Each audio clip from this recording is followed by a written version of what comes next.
This is Teachers Talk Radio, and you are listening live.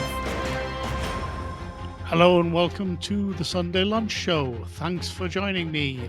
The topic of today's show is engaging with parents and guardians. My special guest is Angelica Ugo Macdestiny.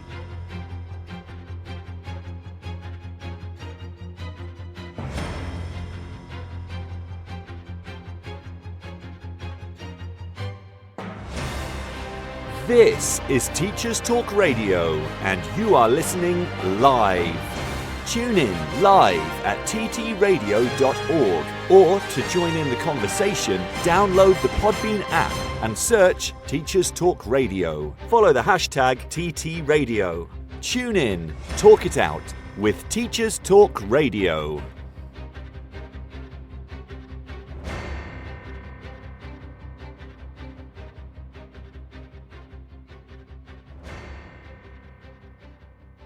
Welcome to the Sunday Lunch Show, everyone. I'm Graham Stanley, speaking to you live from Mexico City. On today's show, I'll be discussing how teachers can best engage with parents and guardians with Angelica Ugo Macdestiny. Angelica is an award-winning early childhood educator, certified life skills trainer, and a passionate family life practitioner. She's currently serving as an academic consultant with Mind-Based Education in Abu Dhabi, and she works closely with parents to support children's learning and development. With years of experience fostering holistic growth and bridging the gap between home and school, Angelica is also an author and the founder of New Breed Empowered Children Foundation, an NGO that supports vulnerable children by sending them back to school. Her dedication to empowering families and educators makes her a true leader in the field. I'll be talking to Angelica about her work and more after the Teachers Talk Radio News. This show is brought to you in partnership with John Catt Educational, publishers of professional development books and resources that support great teaching and learning in schools around the world. Don't miss out. Level up your professional development today and visit johncattbookshop.com to explore the full range of titles. Use the code JCTTR2425 for 20% off your order. Happy reading. This is Teachers Talk Radio, and this is Teachers Talk Radio News. In this week's education news, The Guardian, The Standard, and several other newspapers report that the Education Secretary, Bridget Phillipson, pledges to tackle chronic skills shortages by abolishing the Institute for Apprenticeships and Technical Education and replacing it with a new body called Skills England. The bill, which will transfer the functions of the Apprenticeships and Technical Education Institute, reached its second reading in the House of Commons and was passed by 317 votes 55. In support of the bill, Phillipson said, "The skills gaps that we face in our country deny people the opportunity, the power and the freedom to choose the life that they want to live." Critics of the bill argue that the new body, Skills England, will not be truly independent and will not have the respect of the profession. Phillipson responded by saying this approach was necessary because of the urgency of the skills shortage. Periodical Schools Week carries the story of ex-schools inspectors who have launched the Alternative Big Consultation on Ofsted report cards. Former senior officials behind the Alternative Big Listen last year fear that current proposals to change the inspection system are being presented as take it or leave it. Frank Norris and Colin Richards have therefore created the Alternative Big Consultation to independently gather opinions on plans for new report cards. The survey, which launched this week and closes on April the 4th, will run alongside Ofsted's own official 12-week consultation, which closes on April the 28th. The Alternative Big Consultation comprises the same questions as the government's own consultation on the plans, but also asks respondents if they believe the proposals are fit for purpose. Many teachers and school leaders have expressed their view on the proposed report card model that it's hardly an improvement and contains many of the weaknesses of the previous system. Also in the news this week, the Daily Express covered a story with the title, "Save Our School Playtime." It went on to explain that experts warn of dire consequences as the break times in schools are cut. A report by the Raising the Nation Play Commission found outdoor playtime at school is being squeezed out of children's lives and must be restored.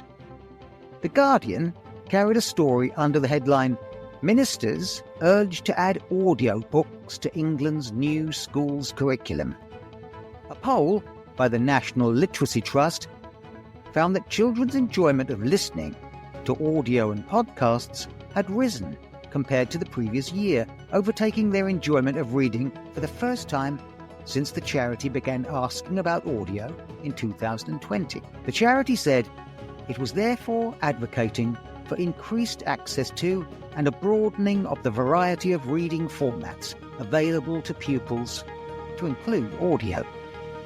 Jonathan Douglas of the NLT stated, "In recent years, we've seen a steady rise in children's enjoyment of listening to audio and uncovered the myriad benefits it can bring, from sparking a love of reading to deepening learning and boosting well-being." PES Magazine reported this week that primary school PE training was woefully inadequate.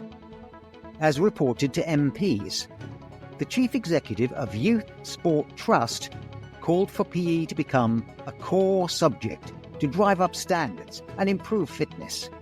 Giving evidence to the Commons Culture, Media and Sport Committee, Ali Oliver called for PE to become a core curriculum subject with much higher status, and she told the committee that training problems were exacerbating the situation where there were 41,000 fewer hours in 2020-23 compared to 2011 and 12. Less than half of children are getting what the chief medical officer recommends as the minimum amount of activity. More worryingly, we know that 30% of children get less than 30 active minutes a day.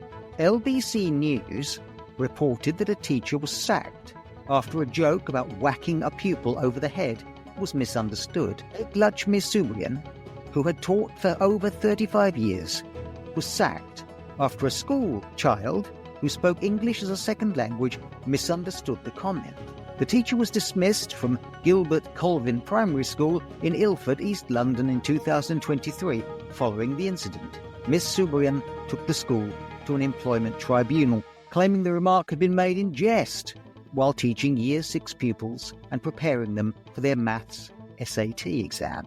Speaking at the disciplinary hearing in July 2023, she said the child's decision to continue attending her after-school club showed they had not been that upset. However, she lost the appeal. Teachers' unions supporting Miss Subrian argue that this case adds to the vulnerability many teachers feel when a single ill-judged remark could end a career. And finally, a piece of research by the British Educational Research Association. Like many pieces of research, it shows something we might have always suspected was true. In their paper, A Century of Educating Britain's Political Elite, Privilege Masquerading as Meritocracy, they show how Oxbridge and private schools, called in Britain public schools, dominate the selection of cabinet ministers and prime ministers. Oxbridge educated 14 of 21 prime ministers between 1922 and 2022. Unsurprisingly, they conclude that the concentration of elite formation systems raises concerns that their graduates will suffer from groupthink. Analysing a series of important decisions made across the 20th century, it seems certain attitudes, such as the necessity to accept neoliberalist economics, the importance of Britain as a world power, and above all, the acceptance of class privilege itself, go unchallenged. Well, there's a surprise. This has been your Teachers Talk Radio News, brought to you by John Gibbs. Hello and welcome back, everyone. I'm very happy to have with me today my special guest, Angelica Ugo Macdestiny. Angelica, thanks so much for joining me. Can you tell everyone where you're speaking from? Hi everyone, I'm speaking from Abu Dhabi, United Arab Emirates. That's where I live. Fantastic. What have you been up to today? Today there was a bit busy for me. I had some meetings in the morning. Actually went to church and just came back to settle in for this show. Wonderful. And as usual with my guests, Angelica, I'd like to ask you how you became interested in and involved with education. So, where did the journey start for you? Okay, my journey in education started like over 10 years ago, but I didn't imagine myself in the regular classroom because I have a background of business and women empowerment, clean energy, but I had this knack about the way children were learning. So at that time, I was working in a social enterprise called Solar Sister. It's a social enterprise from the US. I was back home then in my home country, Nigeria. So I was working with them, but I had this knack about how children were learning and the things I believe they should learn, apart from the academics, the maths, the English, and all of that. So I once in a while I would do workshops and trainings. And I now saw an opportunity in a children's developmental center that supported children in their learning, different from the things that they do in school. There were things like team building, supporting the children with their life skills and discovering the talents that they had. So I actually joined that organization. It's called Oakley and Olivia Developmental Center for Children in the city of Port Harcourt. So I joined them as one of their program coordinators and teacher. And I eventually headed one of the departments because I started developing curriculums to support children in their life skills. So that was how I found myself in education. So by the time I left my home country and moved to the UAE, in the process of working with those children, one of the things I noticed was that most of the children who were struggling, I realized that most of them didn't have a very strong foundation in their early education. So that was what drew me to early years education. So as at the time I wanted to move to the UAE, I did a diploma program called Montessori. So I did a diploma program called Montessori Diploma for early years learners, which broadened my view about education, about young people learning. So as I moved to the UAE, I started working in different nursery settings. So that's my journey and my story. Wow, that's quite different to, I think, probably every guest I've had on so far. It's very different. Did you ever think you might end up working in education, in teaching when you were younger? No, when I was younger, no, I will be honest, I never envisioned myself, being a teacher. Like now, where I work currently in the UAE is mind-based education. Similar to what I was doing back home in the Children Developmental Center, I support children. I work as an academic consultant with them. So I support children in their learning and in their development, and as well work with their parents to support their learning and also to, harness the skills that those children have. Yes. Fabulous, fabulous. And before we move on to the main topic, I'm just like to explore a few other things. One of them is what is the education system like in the UAE, and how does it compare to your home education system? What are the differences? What kind of things have caught your attention about it? Yeah, there's so much difference in the sense I will begin with the people. I begin with the people, the Yeah. culture.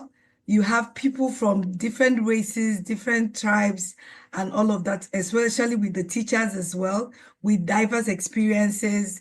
And you have the 21st century teaching being used in the different educational sectors, and as well as in the different settings that I've worked. But I have worked because in the UAE it's a little bit different. In the UAE, we have the early years in a different setup, and the primary and the secondary in a different setup. So my experience as an educator in the UAE is specifically in the early years setup, and which is also very amazing, different from what I saw, back home in my home country, the way nurseries are set up. So it's either is a British curriculum nursery, or it's a Montessori, or it's a Reggio Emilio, or it's an EYFS nursery setting. So these are the different earlier setting we have here in the UAE. Yeah. Great. And what was it about Montessori that appealed? What did you see in that that you thought this is something I think I can really get behind? Yeah, because I love the fact that the founder herself, Mariam Montessori, was a medical doctor. So she brought that experience of child development into the Montessori curriculum. And all the activities are basically practical life activities that supports children's holistic development. And, things that children, especially in the practical life area, where children get to engage in activities that you find in daily activities that people perform in their homes. And also that the activities allow the children to self-learn, to learn by themselves, with just the teacher, that's the directorate, supporting what the child is trying to explore in his or her environment. So that was one of the things that attracted me to Montessori, the fact that especially that Montessori has specific materials that support children in the different areas of learning, from practical life to sensorial to understanding the world and the different areas of learning. So that was actually what, inspired me in being a Montessorian. Yeah. So there's a lot more emphasis put upon self-learning, on autonomous learning. Yes. Yeah. And as I understand it, which brings us nicely to our main topic, I think parents and guardians are a lot more involved in Montessori's method than you'd normally find in traditional education. Is that right? Yeah, but not just in Montessori as an early years educator, even the EYFS curriculum encourages partnership with parents. I mean, as an educator, for me, across board education, both from the nursery to the primary to the secondary school, partnership with parents is key. Why is that key? Because the parents are able to help us educators to support the children better, because first of all, they are the parents of these children. They know these children, and bringing them to school, we want to harness and bring out the best in these children. So it's important that whatever it is that we're doing in school is able to be transferred back to their homes, and their parents are able to implement those things, those strategies that we're using to teach them in school, to make sure that these children, that the things they're learning in school doesn't just end in school, that the learning also continues at home. Right. Thank you. And do you think there is a kind of disconnect usually between what happens in school and what happens at home, and most parents and guardians are kind of not as involved as they should be when it comes to education with children? Yeah, some parents are not, what's the word now? Some parents are not so involved when it comes to, that's why, for example, in the early years, when the children are not supported properly, the effect will show by the time the child moves from the nursery and goes to primary, and you find out that some things the child is not meant to be struggling with, which is something the parents should have observed at an early age and at early stage to begin to deal with those things before the child got to that stage. Right. And do you think that's the crucial age, sort of early primary, when they start primary? Is that when most attention needs to be done? Or is it something that you think parents need to keep being engaged with their children's learning, what's happening in school, as time goes on? It's something that parents should start early. It's not, you don't have to wait till the child gets to primary school. No. From the moment you start sending that child to that center for learning and the child is away from you, is the time you begin to observe, inquire with the parents, inquire with the teachers, what is going on, in the life of your child. Like for every time a new child is brought into the setting, we are able to assess the child. Where is this child? Is this child meeting the milestone for its age and development? And if the child is not meeting, we are able to share those information with the parents and begin to, design a plan on how to support that child at that time. So it's something that needs to start early. From the moment the child leaves home, goes to any early year center to begin learning, the parents are to be involved in that child's learning.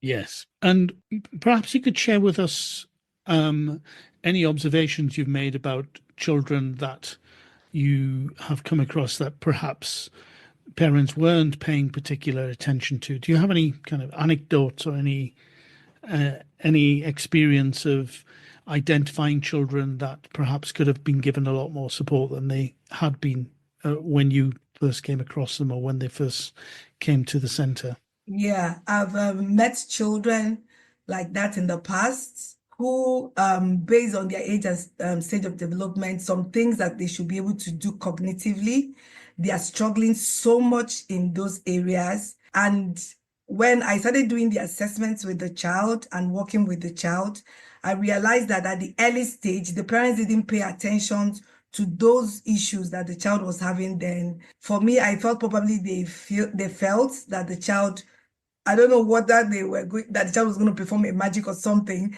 would just all of a sudden get to do and be able to do those things. Now, at the time that the child is supposed to be able to do those things, the child is struggling cognitively to be able to do those things like mental maths and all of that. So now we're now going back to the basics to be able to support that child.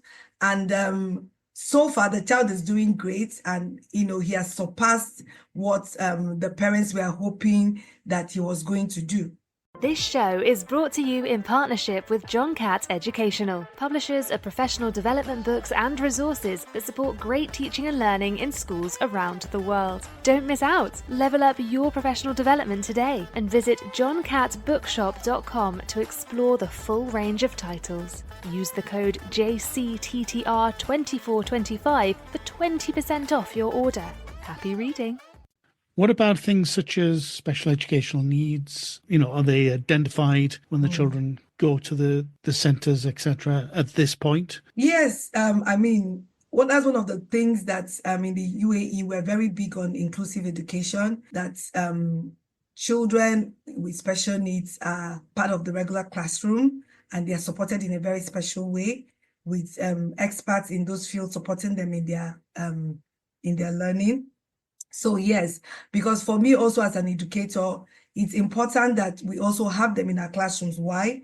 Because these children who are not special needs children should be able to accommodate them, be able to work with them, and be able to relate with them as normal individuals will relate with others. So here in the UAE, inclusive education is key.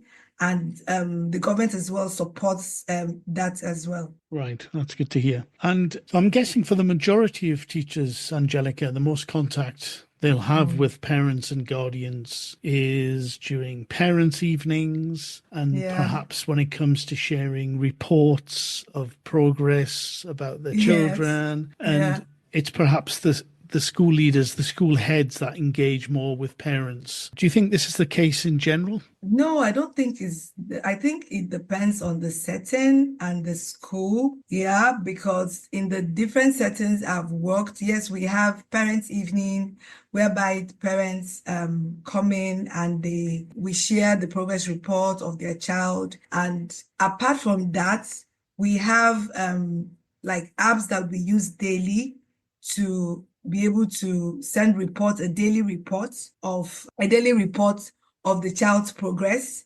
and how the child is evolving in the classroom. So I think it's peculiar to different schools and different settings, but the settings that I've worked in, we're able as teachers to have access to the parents, have meetings with the parents, even when it's not parents' evening, and there is something that we need to communicate with the parents regarding the child. We're able to, the leadership is able to put across a call to the parents and organize a meeting to come in to discuss whatever it is that needs the parents to be informed about. Yeah. Could you talk a little bit more about this daily report? That sounds like something that could be quite time consuming for teachers to prepare and organize and to send. And also, are there any follow-ups by parents? Do parents get in touch with teachers about the reports that are sent? Yes, especially in the early years, in the nursery setting, we do that on a daily basis, whereby the activities that the children are doing, we take pictures. The apps are in such a way that we put in information based on what activities we carried out, what is the theme of the month, which area of development did we focus on, and pictures of the children doing those activities. And because they are young learners, we have their meal times and we have their prep time, their sleeping times. So we put all of those information for the parents to know that this is actually today's routine for their child, what the child has learned, what the child is going home with, as in what the child have learned for the day, and if the child was able to have his meal or not have his meal, and if there were any health issues, all those things are reported on a daily basis, and the parents respond on the app as well and make their comments if there is anything they want your attention on. Yeah. Do you think this kind of attention, daily reports, etc., can be done at other ages as well, or is it best at this age group? I think it can be done in other ages. For people who are in when they move from the nursery to primary school, the first 3 years of primary school is key. That's key stage 1. So I think it's also important that such reports are done, because these are also the very formative age of the children as they transited from the nursery going to primary school. So, and especially also for parents who are very busy because of the kind of work that they do. So it also keeps them abreast of what is going on in the life of their children. Yeah. Right. And what about later years when it comes to the teenage years, for example? Do you have any knowledge or know of any kind of similar engagement with parents and guardians when they're adolescents? My experience working with teenagers was basically back home in my home country, that I worked with children in secondary school, whereby we had a lot of workshop in the center, and we also went to the schools to have workshops for them around life skills education and helping them discover their strengths and their weaknesses and how to channel, those things to the things that they are passionate about in life, and also about building value and character for themselves. So, and in those times, it's their parents that enroll them. So we're able to send feedbacks and reports on, because I have a particular child that I always like to share her story, because when she came to the center, she had her vision and things that she wanted to do, contrary to what her parents wanted. So I was able to communicate with her parents and, make her parents understand who she's becoming, and for them to allow her to be able to run with her dreams and run with her visions, which for me was valid. All that she needed was guidance.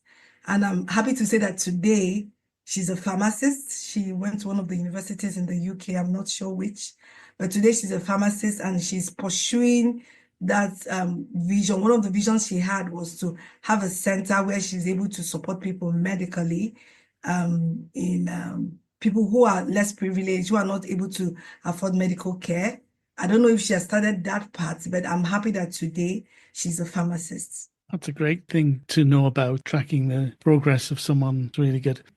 So Angelica, if teachers listening are looking to do something similar to engage parents and guardians in their own classes more than they are doing at the moment, what do you propose in practical terms if they want to involve parents and guardians more in the learning cycle? Do you have any suggestions for them? Because what you've talked about is obviously looking at something that teachers do because there's a whole sort of system in place where you Yeah. work for that.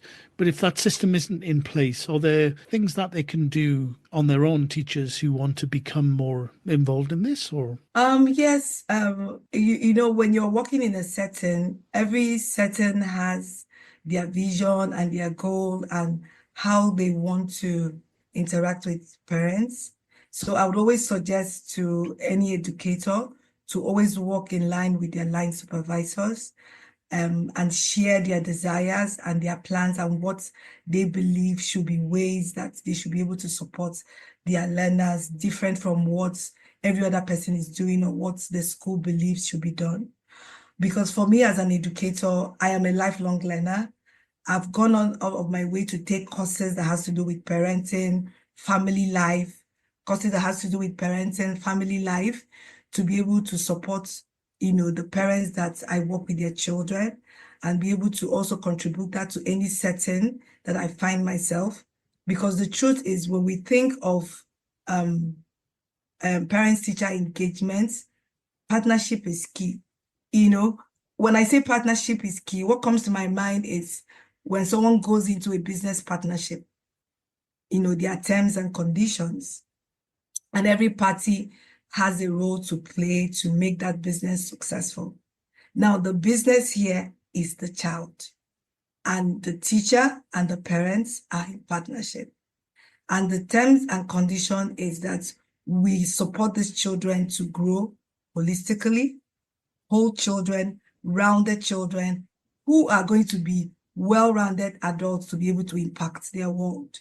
So for me, if the school where I find myself or the setting where I find myself do not give me the access to have access to parents, I should be able to share the idea with my line supervisor, the need for us to be able to have access to parents, to be able to, not just teach these children, but truly inspire and impact their lives. And at the end of the day, these children would look back and are grateful that they are able to go to the schools they went to and able to encounter the educator that they encountered. Yeah. great. You've mentioned the daily reports and some other things, but one thing that was tried at a school where I worked at was something called open classes, where Okay. teachers, in my case, it was English language teachers, Okay. they invited the parents to join a class, and the parents came and stood at the back of the upper primary class and observed the teacher teaching. Okay. And the benefit of doing this was that it demystified the process for a lot of parents. And afterwards, they had a much better idea of what the kids were learning and how they were doing it, what happened in the classes, etc. And one of the impulses behind this, Angelica, was because some of the parents had complained, or maybe not complained, but it said that when they asked what their children, what they'd done in class that day, the kids would say, oh, we played a game, or we sang a song, or they weren't able to say what they'd learned or what they'd actually done. And the parents were actually concerned that the children weren't learning as much as they thought they might be. And after this type of open class, this wasn't the case, and so many more parents understood what was happening. I don't know if you've ever come across this or anything similar before. Yeah. I laugh. Why I'm laughing is because I actually did an article on my LinkedIn page about Did you? learning through play. Because most times people in the earlier setting, the UFS curriculum is learning through play. The things that we teach the children, from the maths to the English to understanding the world to literacy, is through play in a fun way and still educational. And most people think that the children are just playing. They're just playing, climbing. They don't understand that the climbing has a way to affect their physical development. The singing is enable them to develop their literacy, their understanding the world. So I actually did an article on that, explaining to parents and to people that they are not wasting their time, that these children are learning. They are learning based on their age and stage of development. That's why it's play, but it's learning, because in doing all of that, they are developing cognitively, they're developing physically, they are developing. One of the things I'm also big on in early years is PSCD, which is personal, social, and emotional development. All of those all are going on in our singing, in our dancing, in our writing, in our building blocks, in the constructions that are going on. The children are learning, So yeah, I totally understand. I totally understand. Wonderful. Yes. I guess it's because many of the parents, when they were at school, they had quite a strict, very kind of unplay-like atmosphere, Exactly. disciplined kind of education. And because of their experience, it's difficult for them to get their heads around a different type of learning where there's a lot more play involved. Is that the Exactly. case, you think? Yes, I think so, because people think that play is just a way of people passing time. And let's even think of it like, as adults, I mean, imagine bringing a little bit of play in our workplace to make people a little bit relaxed, not so stiff. You could imagine how it's going to affect productivity. I'd shared that with someone once. You can imagine that in every office, it's not just your break time to go eat and come back to the classroom again, that you could play maybe a sport or something, to relax your nerves a bit and also think, and reflect on the day, not just sitting down in the cafeteria and just having a cup of coffee or eating something, but, really playing, So it's not just for the children. I also recommend, if possible, we could have that in our workplaces.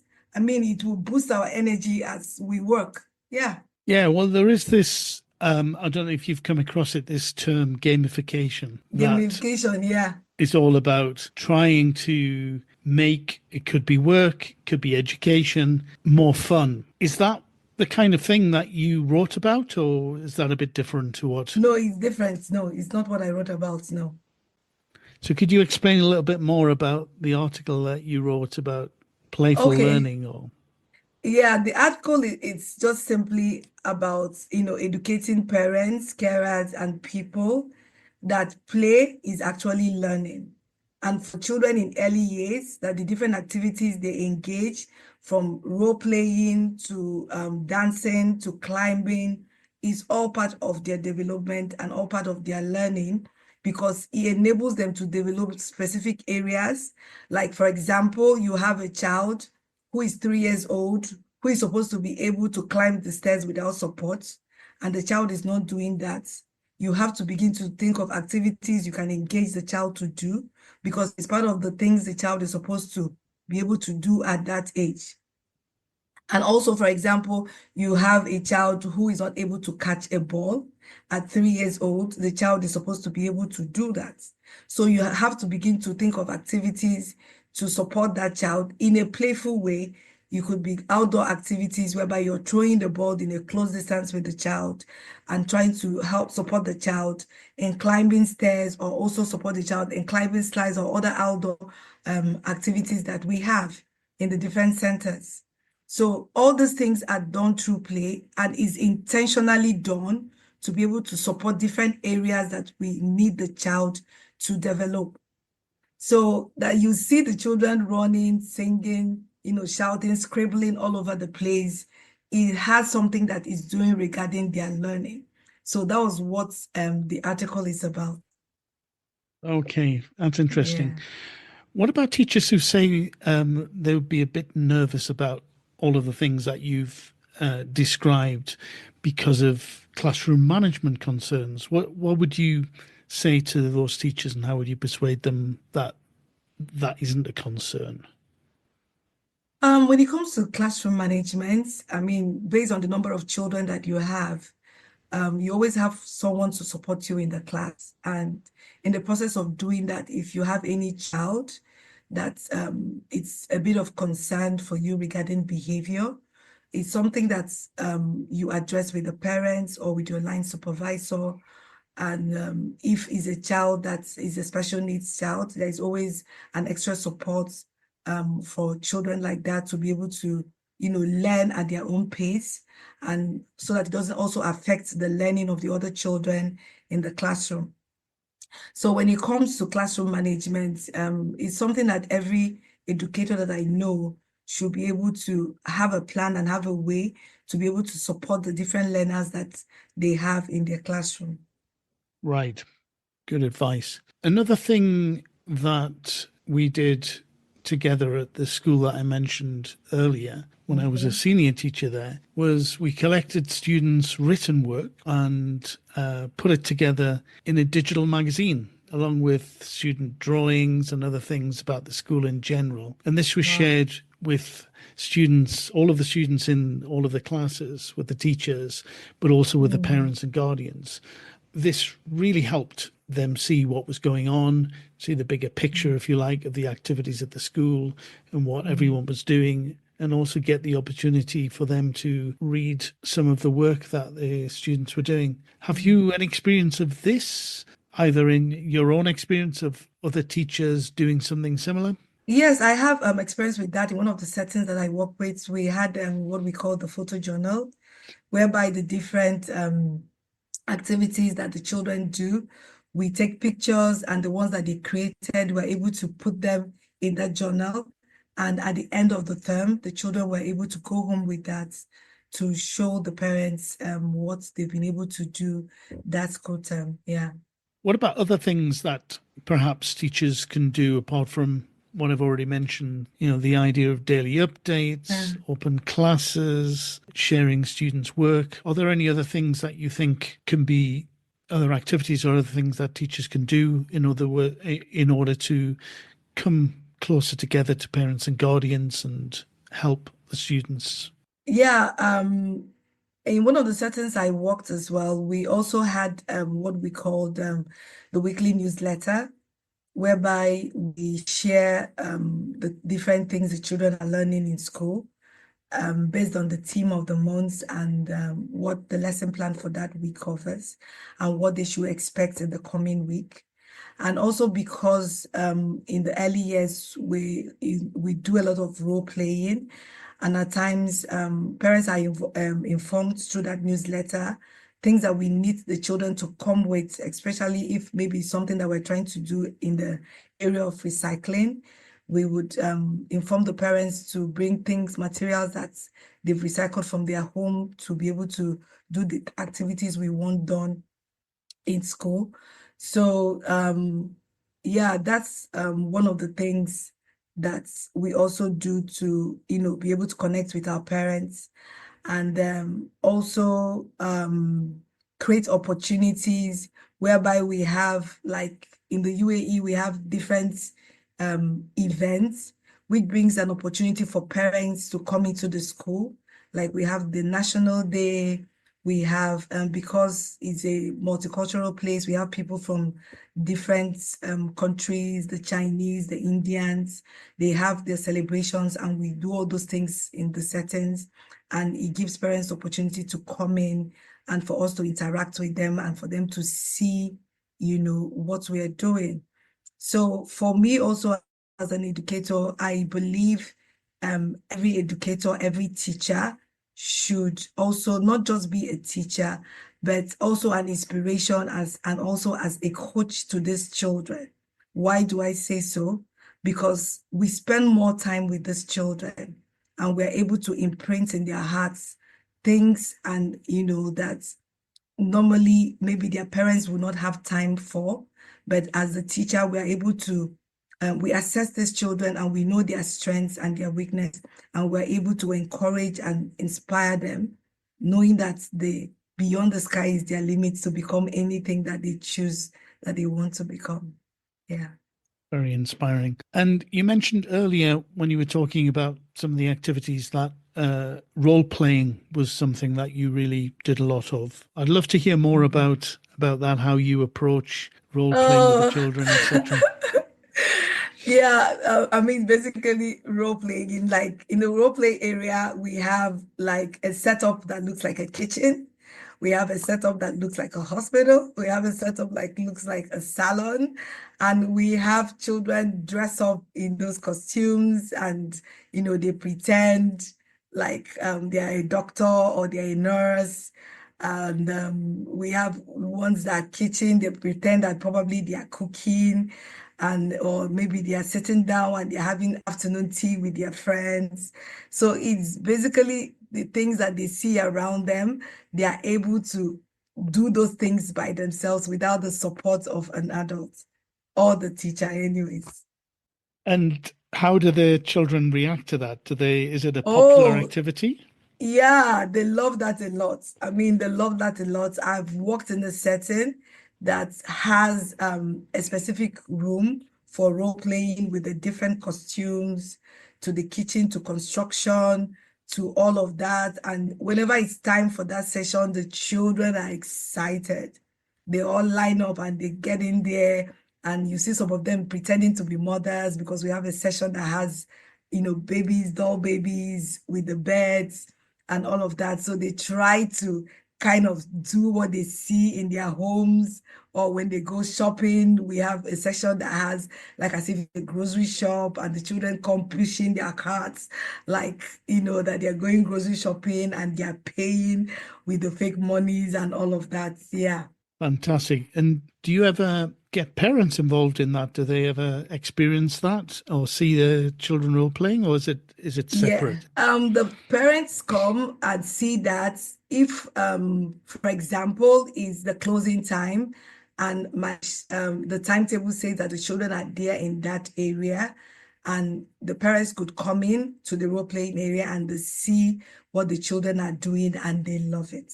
Another thing I wanted to ask you about, you touched upon sort of special events, and in my experience, things like plays. I've come across song contests and other performances, for example, Yeah. not only live, but also things that are videoed. I've been involved in a situation where primary students actually adapted, with the help of a teacher, little sketches related to Shakespeare, and they were videoed and then shared, and it was like a competition for the best video Okay. performance and stuff. I don't know if you have any other ideas or any things that you have been involved in related to performances or this kind of sharing videos and stuff. Yeah, not anything about sharing videos. No, not for early years.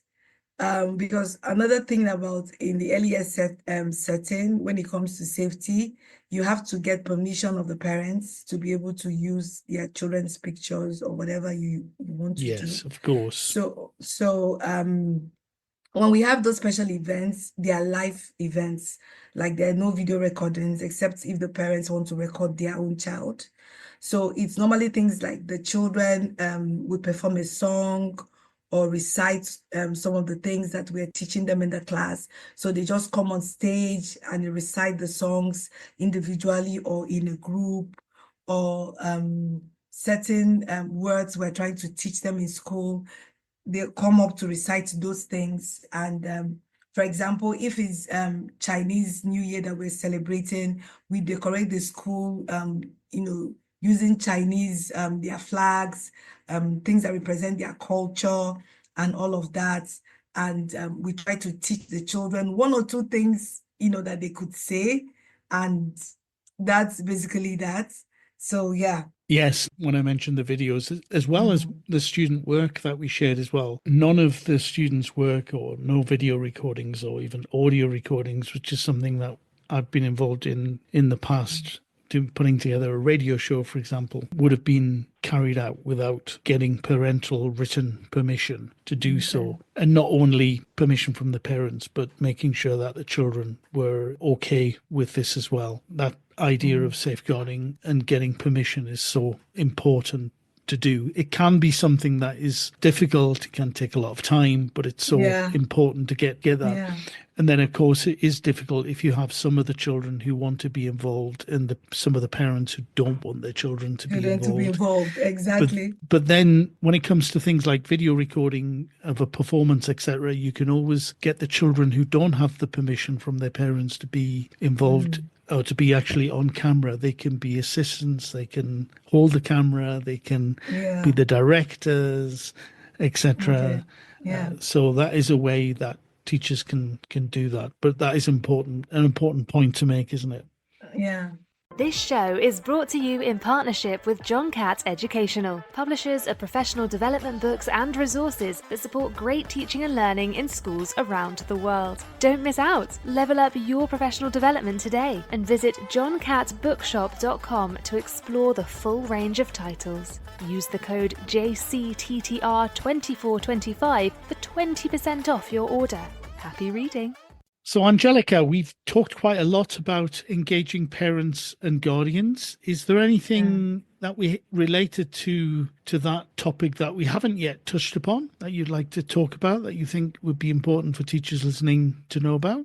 Yeah. One of the things I'm very passionate about, as an educator as well is, character building in children, character education, apart from, having to teach these children the various subjects that we teach, helping them in their development, but, to build these children to be children of character. And, I find myself in some of the children, the older children that I work with, that away from, supporting them in their academics, I go away to talk about them being people of value, having value for who they are, because value is what defines the person. And I try to have conversations around that area, which is key, because your value defines who you are. And being able to help children to be able to discover this will go a long way to guide them in the decisions they make and the people that they relate with. So I'm very big on character education and life skills education, whereby children are equipped with the life skills that they need when they leave school. So I believe that every educator should be able to bring in these tools in their classroom while teaching. Yeah. Yes, no, that sounds great. When it comes to character building and values, what kind of things do you do with the children? You mentioned conversations, but apart from Yeah. conversations with them, either individually or in group, are there any other activities that you can do to show them the kind of things that they need to know about?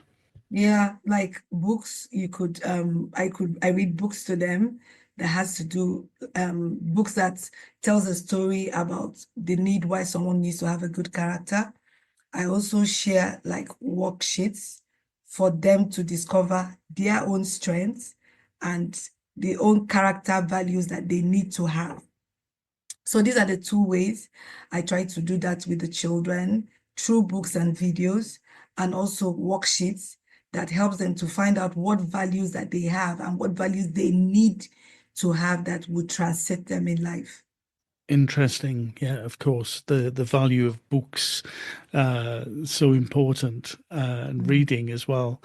You mentioned life skills. What kind of life skills would you like to break that down into the kind of things, apart from character and values?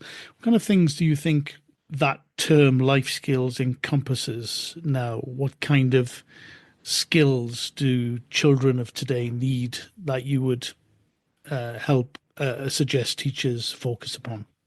Okay. For me, emotional intelligence is key, is a life skill. Children being able to manage their emotions and be able to understand the emotions of the people around them. I mean, their friends and their fellow classmates. So it's important that children are emotionally aware of themselves, self-awareness. That's a life skill. Even some adults are still struggling with their own emotional intelligence. So having children learn that at an early age is very important. So apart from that, children do activities in school in groups. That's team building. That's a life skill because they need it when they leave school to work with others. Children also, now we're in the social media age. So one of the life skills is to be able to teach children how to manage social media and not allow social media to manage them. So one of the skills, again, that children need is time management.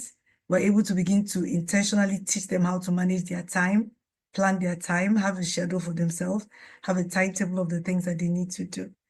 So there are so many different life skills that, children can begin to learn at an early age and becomes a habit for them that when they become adults, they are not struggling with those things. Yeah. Yes, of course.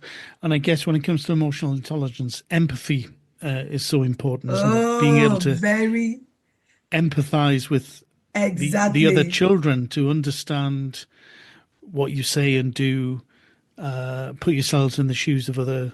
of the other children, of others. Exactly. Yeah. How would a teacher go about trying to model that or help children understand that, do you think? Okay, for me, I remember one of the things I do in my classroom in the earlier setting, whereby when my children come in the morning, I have different emojis for them. I have crying, I have sadness, I have love, I have smiling, I have hug. So when they come in the morning, they go and they pick. That shows me already how the child is feeling, and they stick it to their name.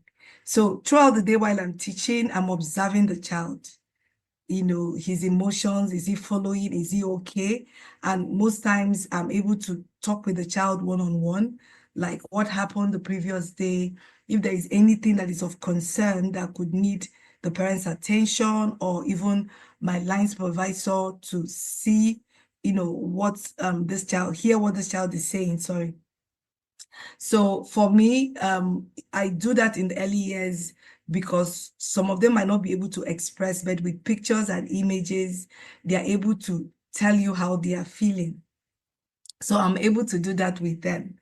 So for other educators who might be working with older children, I mean, a child could walk into your classroom and you know whether if the child is happy or sad, and you would always like, how are you doing? And when I ask someone that, I'm intentional because I actually want to know how you are feeling, because the child's emotion will contribute to whether the child will be able to focus to learn or not focus to learn. Yes, that's really interesting to hear you talk about that, Angelica. And Thank you. you mentioned, for example, we live in the age of social media now, and children are exposed to that, Oh, the yeah. internet, telephones at a much Mm, earlier age yeah. than perhaps they should be. And Mm-hmm. a lot of parents, for example, end up giving quite young children mobile telephones. The reason for that often is it has good intentions because they want to be in touch with their children when they're not around, etc. But what's your opinion about this type of phenomenon, and how can teachers help parents with that, help the children with that? What kind of things can they do? For children, for me personally, I don't subscribe that children should have phones at an early age. Why do I say that? As a parent as well, not just as an educator, as a parent as well.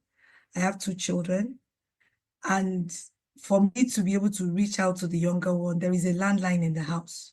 So not necessarily mobile phone. Now, if you need to talk to your child, I mean, if the child is in school, you can reach the child through the school. If the child is at home, you can reach the child through a landline.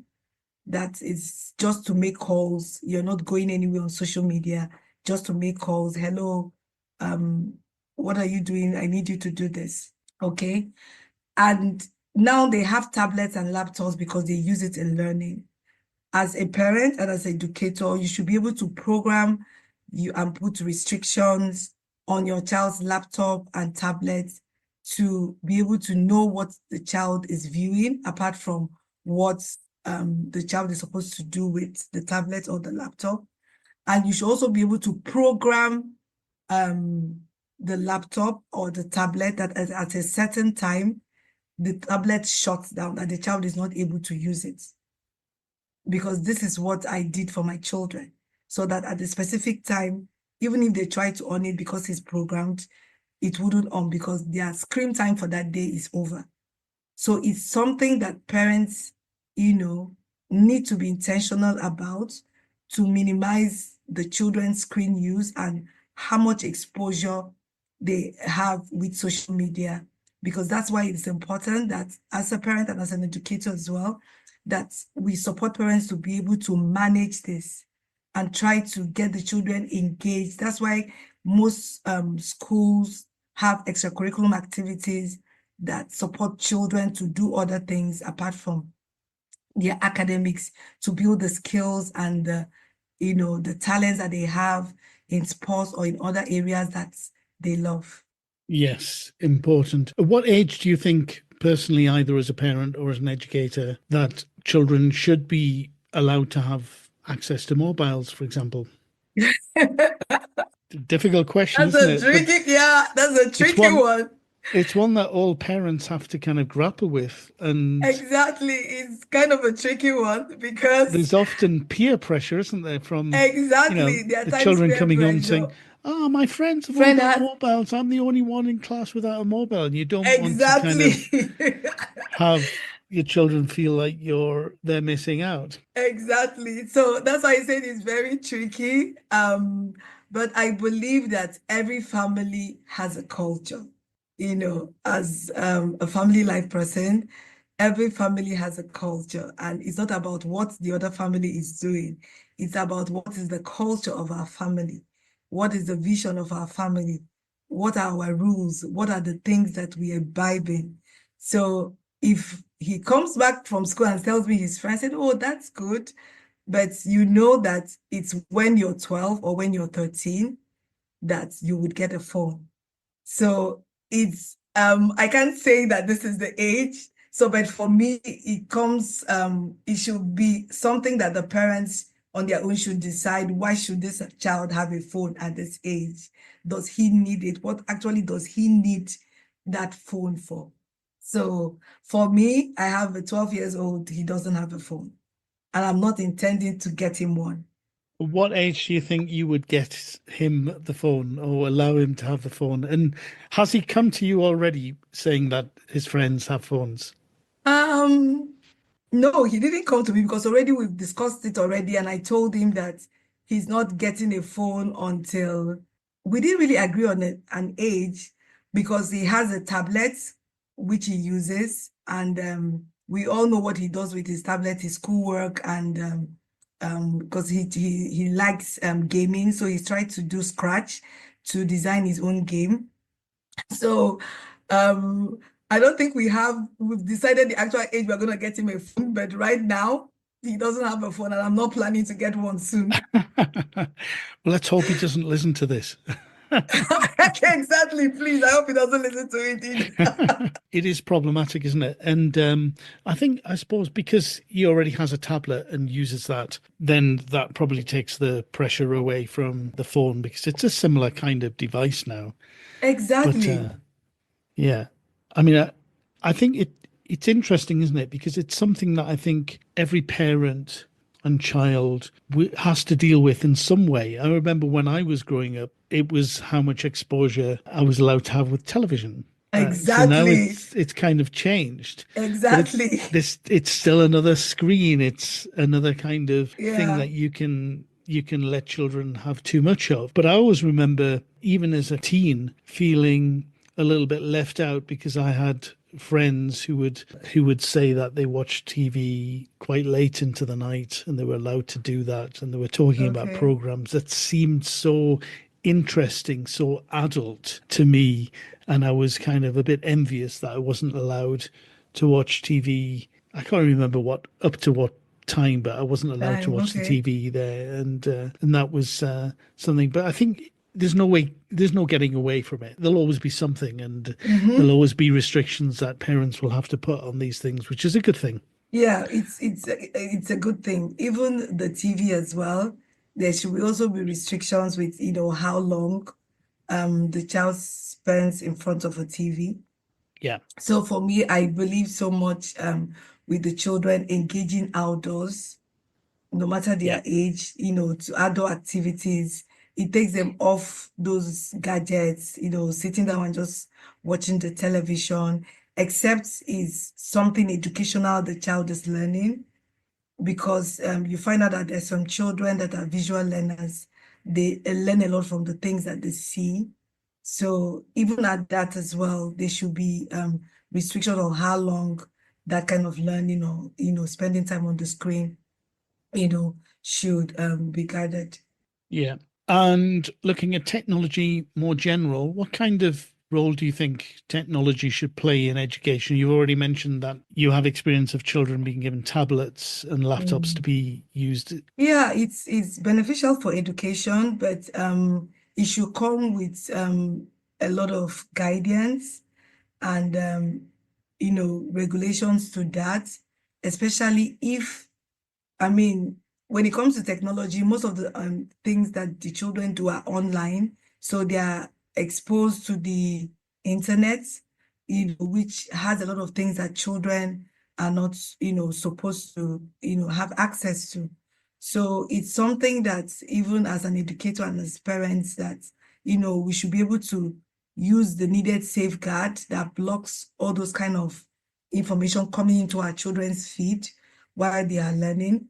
Because I mean, with the internet now, you're able to access more information quicker on we still have libraries that people go to library to read, but we know that with the internet, you're able to access information faster.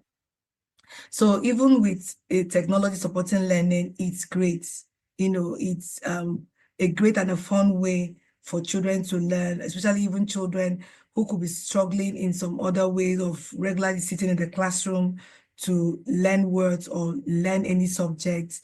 We have gaming activities that support those children in those areas of learning, which technology has been able to help us do that using their tablets or their laptops. Yes, of course. Great. So bringing things to a close now, Angelica, are there any other areas that you thought we would be talking about or that you'd like to mention that we haven't yet talked about? Well, I think we've talked about everything, but I would also like to, encourage parents to really, really partner with their teachers, partner with their children's teachers, because we have their best interest at heart for their children, and to be able to share, really tell us, things that the children are struggling with. It will enable us to know the best way to support them, and also for parents to avail themselves the opportunity to attend, parents' workshops and trainings to also support them in supporting their children as well. Wonderful. So I'd just like to thank you, Angelica, for your time and sharing your knowledge in the way that you've done. I've really enjoyed talking to you about this, and I'm sure that all of the teachers listening will be grateful for all of the things that you've suggested and shared today. Thank you very much. Thank you as well for having me, Graham. I'm really happy being here. This show is brought to you in partnership with John Catt Educational, publishers of professional development books and resources that support great teaching and learning in schools around the world. Don't miss out. Level up your professional development today and visit johncattbookshop.com to explore the full range of titles. Use the code JCTTR2425 for 20% off your order. Happy reading.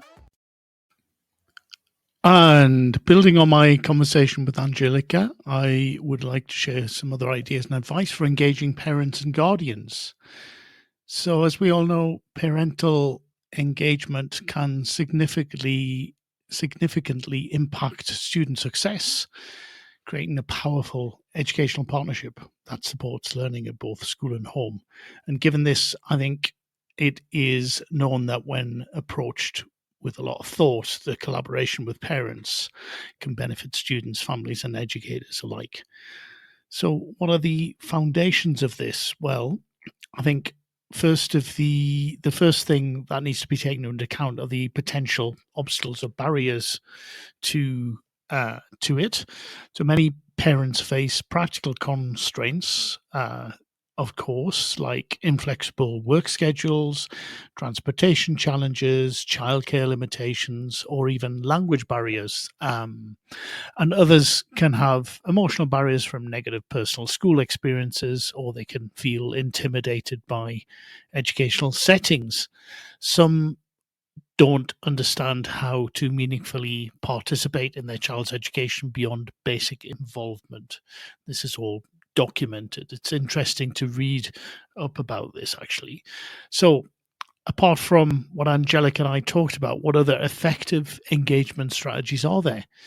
Well, we did talk about this, but it's worth expanding or establishing communication channels that are known to work. The communication channels that you decide to use with parents can form the cornerstone of engagement, but they have to be accessible to all families, of course. So a multimodal approach that meets parents and guardians where they are, digital platforms for tech-savvy families, paper communications for those with limited internet access, and translation services for multilingual communities. That's the ideal. And I think understanding more about the students, of course, and their situation at home can help you with deciding which channels to use or how to go about it. Then scheduling communication regularly, but judiciously to avoid overwhelming families is very important. You don't want to kind of spam them or have them feel that they're spamming them, but you do want them to feel that they're being kept in the loop and they understand exactly what is happening and they have the opportunity to connect as well, I think.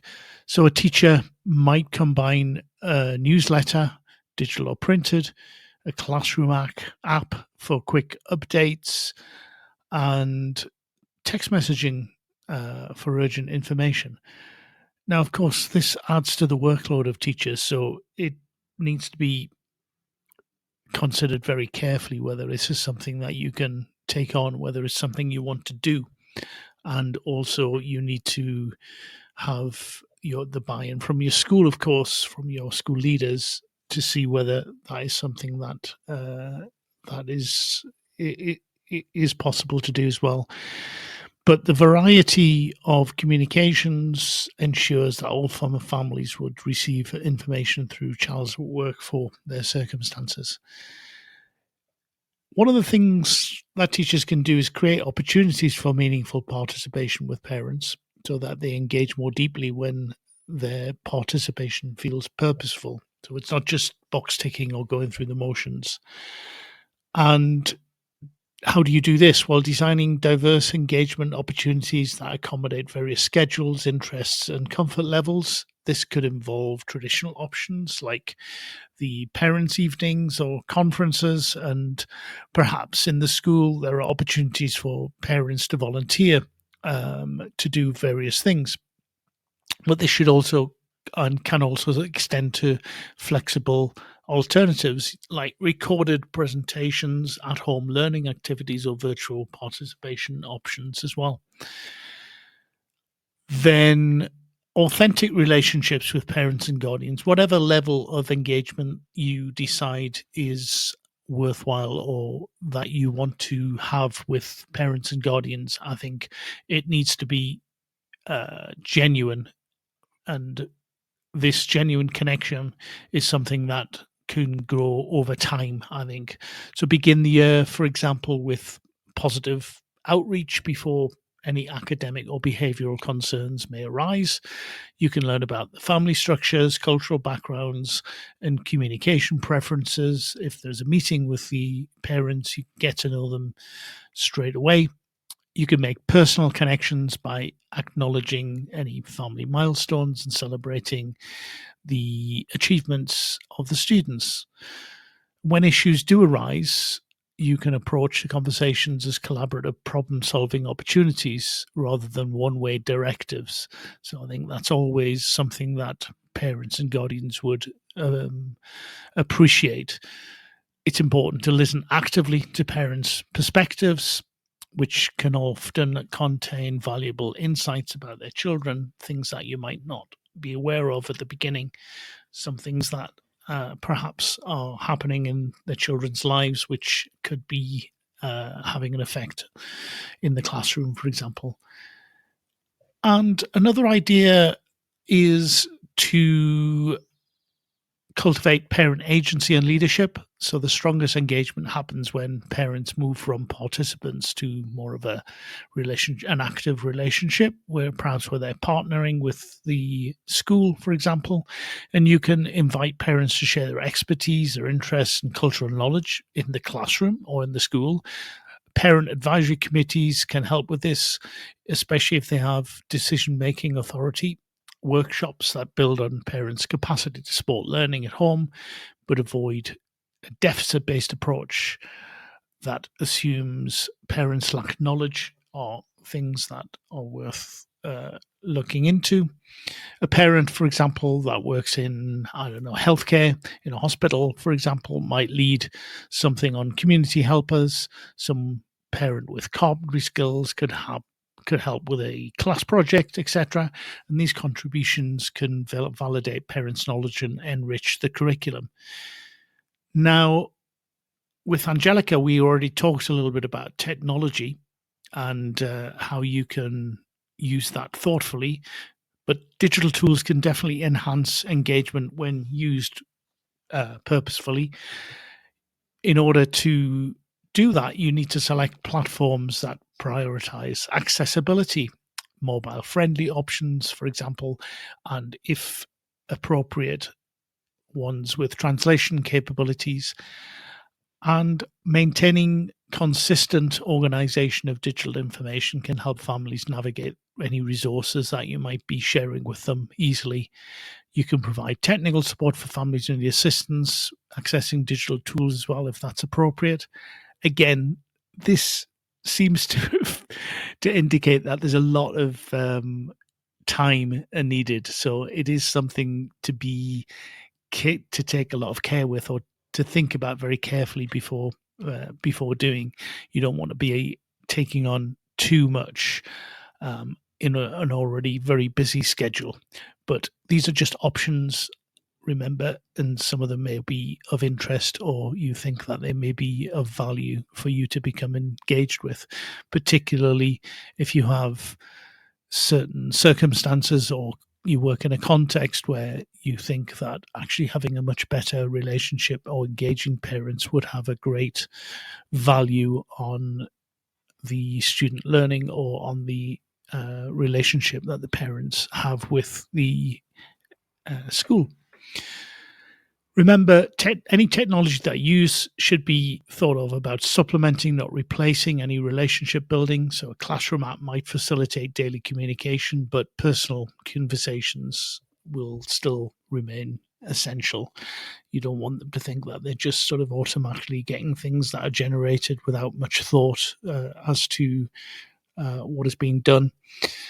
You also need to customize your approach. You can start with assessment, for example. You can find out what families' preferences are and their contributions before designing any engagement strategies. You can ask them, if you have the opportunity, how often, for example, they'd like to be contacted about their children's learning. Things like that are interesting to become involved in. You also need to be culturally responsive. So you have to consider how cultural backgrounds that you may have in your school district or area, etc., could influence families' expectations about appropriate involvement in education. Consistency is very important. So even when participation seems low, you can continue reaching out. Many parents are very busy and they may not respond, but they probably appreciate communication even when they can't respond back to you. You should track which strategies generate the most participation and adjust your approach accordingly. And if there are opportunities for you to ask for feedback, then you can do that as well, of course. And by viewing parents as essential educational partners and designing this flexible, meaningful engagement opportunities for this, you can build a supportive community that will enhance success of the students. And the most effective engagement strategies, it is known, honor the complex realities of family life while creating genuine opportunities for collaboration to service student learning. Now, what about something I mentioned during my conversation with Angelica, the open class? If you are interested in knowing more about that format and how you can go about setting one up to get the most out of it, here are some suggestions. So, the first thing to do is to set up an effective classroom observation experience. For when you come to setting up an effective classroom observation experience for parents, is you can invite the parents to observe your teaching, especially if, well, why would you want to do that? Well, because it gives them an opportunity that is very powerful to understand exactly what their child's educational experience is firsthand. And when thoughtfully designed, this type of observation can help parents really appreciate teaching methodologies, the content of the curriculum, and the classroom dynamics in ways that any other type of communication with parents, newsletters or meetings, simply can't convey. Now, you can organize that the best way, or one of the ways that was done where I worked, was actually just before, if appropriate, just before the parents' meeting.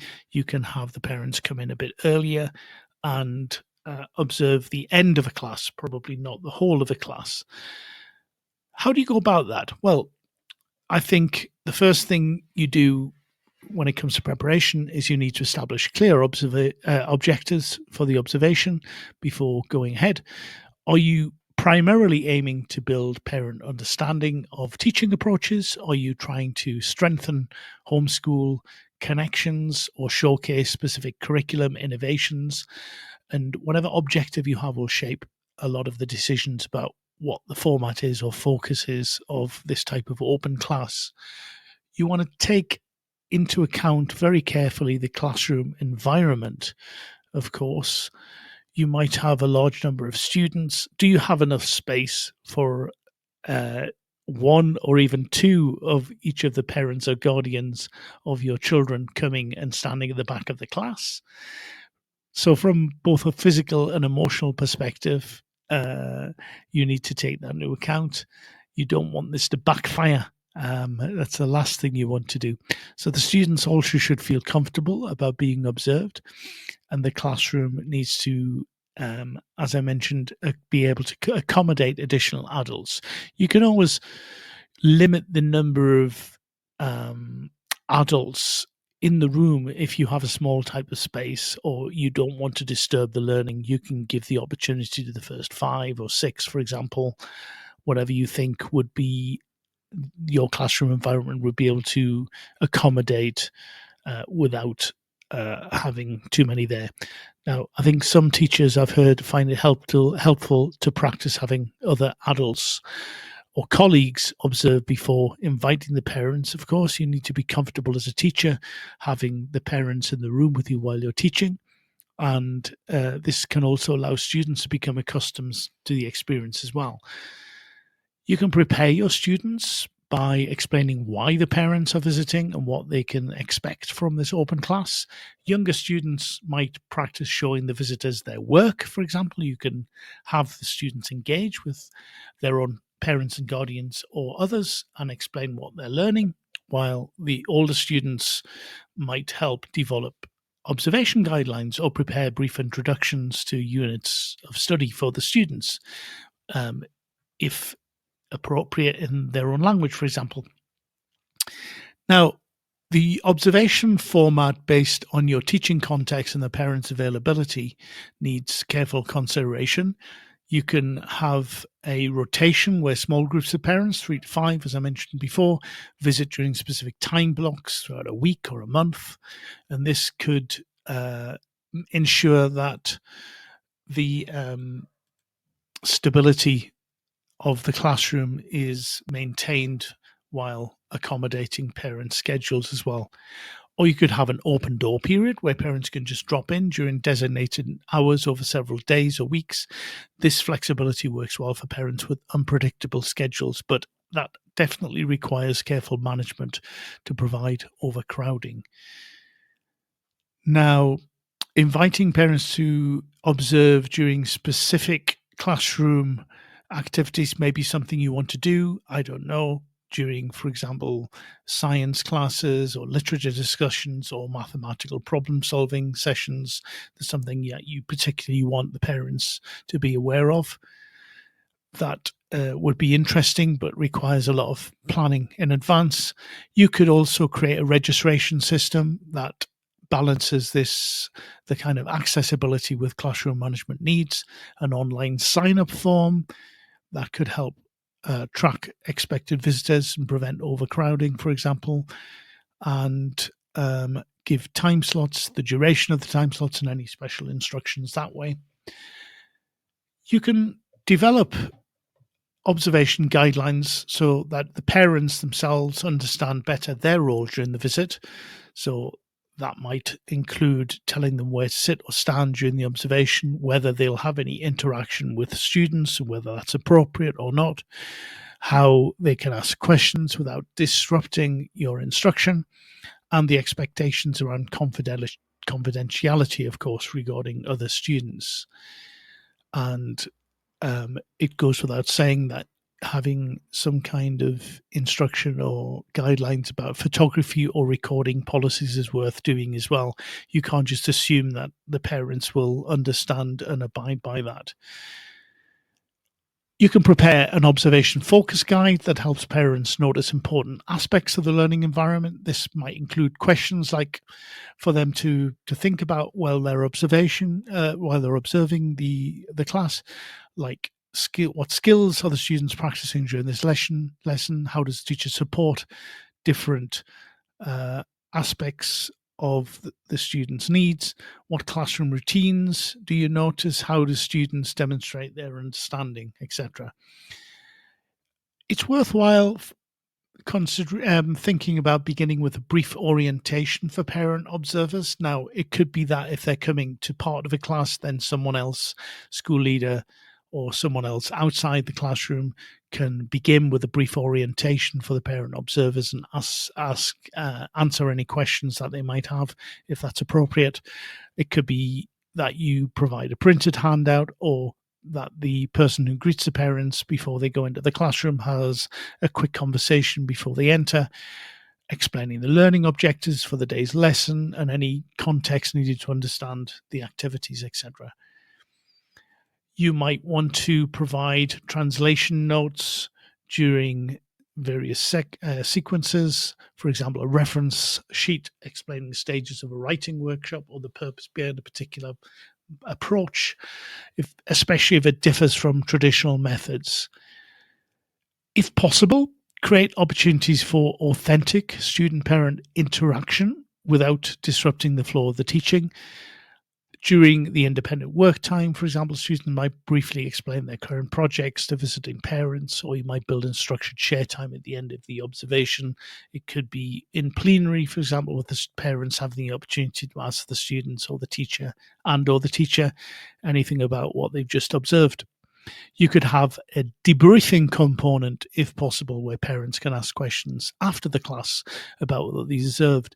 This might be appropriate if there's a time after class and before the parents' evening where the parents have the opportunity to talk to the teachers, for example. It could be a brief conversation immediately following the observation, or a follow-up email, in fact, if that isn't possible, with reflection prompts and an invitation to share questions. Now, what about virtual alternatives? Well, for parents unable to attend in person, you could consider a parallel virtual observation opportunity. Obviously, you need to get lots of permission for this in place, but live streaming selected lessons with parent-only access is an approach that you might want to offer. This requires definite attention to privacy considerations and technology, of course, but it can dramatically increase accessibility. You could have lesson segments that are recorded that can showcase particular instructional approaches or student learning activities. And this could focus on how you introduce new concepts or facilitate discussions or provide differentiated support. you can have student-created classroom tours where students record explanations of classroom learning or projects in progress or resources, and these recordings can be shared with parents who can't observe in person. As a follow-up, it's worthwhile gathering feedback from the parents and students about the experience. What did they find most valuable? What questions remain? How did their students feel about having the observers? And this information can help refine future observation opportunities. And you can connect these observations to broader engagement by suggesting ways that parents can support current learning at home. For example, after observation lesson, they might provide discussion question. You might provide discussion questions that the parents can do to talk about books, for example, or something else that was part of the observation. It's also for you as a teacher to document the impact of the observations through some simple metrics, participation rates, any parent feedback, anything that is said or sent to you about the experience, any anecdotal evidence that you might observe yourself, changes in parent-teacher communication, student reflections, or engagement from the parents or guardians. And this can help you in the future as well. What about challenges? Well, privacy considerations that they require very thoughtful planning. I mentioned that before. You might be exposed to a disruptive observation, and you can minimize this through the clear guidelines, as I suggested, and making it a very structured opportunity for parents to ask questions, etc. So think about that. So I do think that by thoughtfully designing parent observation opportunities, these open classes, that you can create a powerful window into the learning experience and shape the student's educational journey. And these first-hand glimpses can foster deeper understanding and strong partnerships between home and school, ultimately benefiting student learning and development, and probably creating a much better experience for the parents and for you as the teacher and the students definitely as well. So that brings us to the end of today's Sunday Lunch Show. Many thanks to Angelica for sharing her experiences and knowledge about engaging with parents, and to all of you who joined us live. Thank you also to anyone listening back to this recording. And this brings me to the end of today's show. And there are Teachers Talk radio shows all week on all manner of interesting topics, so please listen in live or to the recordings. And I hope you will join me again next week at the same time. Bye for now. You've been listening to Teachers Talk Radio. Tune in live and listen back at ttradio.org. We look forward to hearing from you next time on Teachers Talk Radio.